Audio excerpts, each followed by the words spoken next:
Halo, selamat siang Moms dan Dads di rumah. Kembali lagi bersama saya, Kinta Nabila, reporter Nakita ID. Hari ini saya sedang bersama dengan dokter dan kita akan membahas seputar penyakit kulit dermatitis atopik pada anak moms.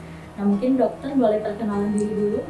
Halo, saya Dr. Antoni Suryawibada Darmawan, spesialis penyakit kulit dan kelamin. Baik.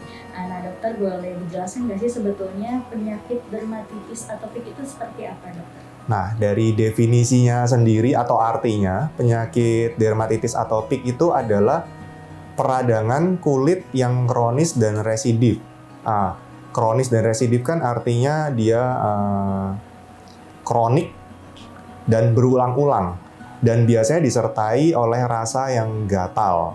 Dan kalau umpama sudah kronik, gatal kan karena digaruk, dia bisa menjadi luka. Nah, kalau sudah menjadi luka, terinfeksi, itu yang harus diobati dengan antibiotik. Kira-kira begitu. Kalau pada anak-anak sendiri, dok, kira-kira terjadi pada usia berapa? Nah, biasanya itu kita bagi menjadi 3. Pada usia bayi itu 2 bulan sampai 2 tahun, kemudian 2 tahun sampai 10 tahun itu pada masa anak-anak, dan lebih dari 10 tahun itu biasanya pada dewasa. Nah, pada anak-anak usia 2 bulan kan masih muda sekali ya dok ya, kenapa bisa terjadi dermatitis? Nah, dermatitis atopi ini sebetulnya penyebabnya salah satunya adalah genetik. Nah, karena dia genetik, jadi dia mempunyai sistem imun di kulitnya yang berbeda dengan orang normal. Jadi biasanya dari lahir itu atau pada usia segitu biasanya kulitnya cenderung lebih kering. Begitu. Jadi memang ini bisa dikategorikan sebagai penyakit bawaan atau keturunan. Begitu. Kalau selain karena keturunan, mungkin ada penyebab lain? Nah, penyebabnya biasanya multifaktor. Nah, salah satunya tadi genetik, keturunan, kemudian faktor dari lingkungan juga pengaruh, seperti contohnya kita di lingkungan yang kelembapannya rendah. Nah, otomatis kulitnya akan menjadi lebih kering lagi. Yang tadinya kulitnya sudah kering, karena lingkungannya mendukung untuk lebih kering lagi, maka akan jadi super kering kulitnya. Kemudian berikutnya adalah faktor imunologi. Nah, pada pasien atau bayi dengan penyakit dermatitis atopi, sistem imunnya itu biasanya lebih sensitif atau lebih hypersensitif. Biasanya lebih kena alergen sedikit, kita sebutnya alergen ya, seperti contohnya kayak debu, virus, atau bakteri. Di kulit ini sistem imunnya lebih tinggi daripada kulit orang yang normal atau tidak ada keturunan dermatitis atopi. Kira-kira begitu. Nah, kalau kan ada dermatitis atopik, ada dermatitis kontak, dok, itu perbedaannya apa sih? Nah, bedanya adalah kalau dermatitis atopi kan memang bawaan dari sananya kulitnya kering. Ya, karena kulitnya kering sehingga dia lebih rentan untuk terinfeksi atau lebih rentan untuk terkena alergen.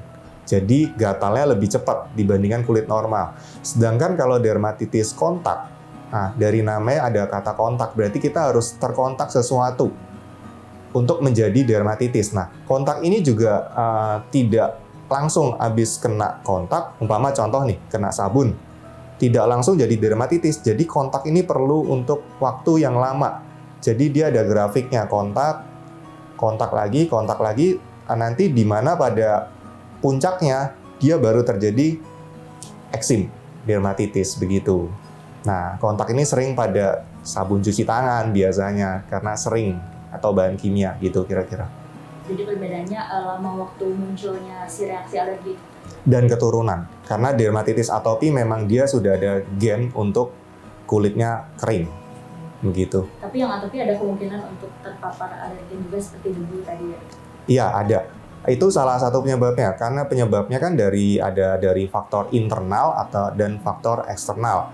Dari seperti contohnya debu itu faktor eksternal. Dia lebih sensitif karena kulitnya yang tadi yang bariernya cenderung sudah rusak. Begitu. Kalau pada dermatitis kontak itu biasanya anak usia berapa, dok? Kalau pada dermatitis kontak itu biasanya cenderungnya lebih banyak ke dewasa ya. Karena pada orang dewasa itu kan sering terpapar. Seperti contoh bahan kimia, seperti contoh deterjen, deterjen atau sesuatu yang bisa melarutkan lemak biasanya. Karena fungsi lemak di kita itu adalah untuk sebagai melembabkan. Nah, karena kita kontaknya sering bahan-bahan seperti itu, maka lemak di dalam kulit itu akan hilang sehingga terjadi dermatitis.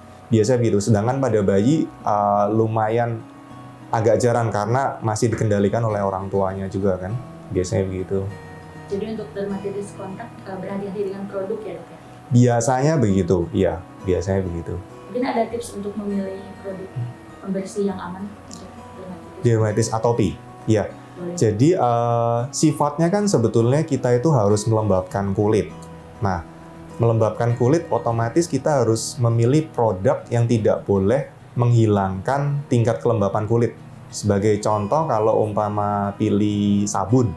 Nah, pilih sabun itu hindari yang ada bahan deterjen. Kalau bisa yang harus sih, bukan kalau bisa, untuk yang melembabkan kulit. Kemudian karena pada dermatitis atopi itu penderitanya sangat sensitif, jadi harus hindari seperti contohnya pewangi, itu harus dihindari. Kemudian pemutih itu harus dihindari. Terus kemudian bahan sabun yang mengandung antiseptik, nah itu juga harus dihindari karena itu bisa menyebabkan kulit lebih kering. Kira-kira begitu kalau untuk pemilihan produk. Karena kulitnya kering mungkin boleh diaplikasikan pelembab nggak? Boleh, sangat boleh. Justru harus sering-sering diaplikasikan pelembab, terutama setelah habis mandi itu sangat penting. Beberapa saat setelah mandi, mungkin kira-kira 3 menit, langsung dioleskan pelembab. Itu sangat penting. Pada bayi yang baru 2 bulan juga boleh? Boleh, boleh. Mungkin pemilihan produknya tadi berhati-hati ya? Ya. Baik. Nah dokter, untuk penjelasan dermatitis ini kita akhiri dulu yang sesi pertama, mungkin bisa dilanjut lagi di sesi kedua. Terima kasih banyak dokter. Terima kasih.